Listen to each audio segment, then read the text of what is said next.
হযরত আলীও ঘরের ভিতরে যায় রাগারাগি শুরু করে দিচ্ছে। যখন রাগ উঠছে, ফাতেমা কি সাইয়্যিদাতু নিসাই আহলিল জান্নাহ, জান্নাতি রমণীদের সর্দারিনী হলেন হযরত ফাতেমাতুজ জাহরা।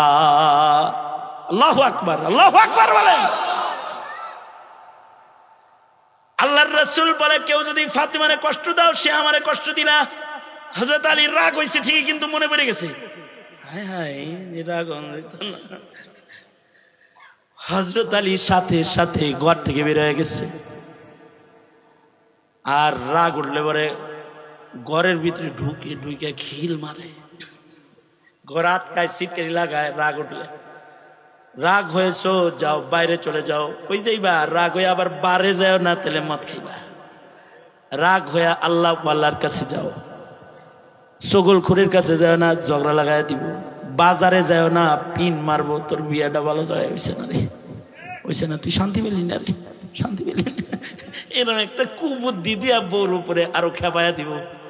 রাগ হইছ তো হযরত আলীর মতো মসজিদে চলে যাও। মসজিদে গেল যে কার কাছে গেল? জোরে বলেন, আরো জোরে বলেন। মসজিদে গেলে কার কাছে যায়? আরো জোরে বলেন, কার কাছে যায়? হযরত আলী মসজিদে চলে গেছে।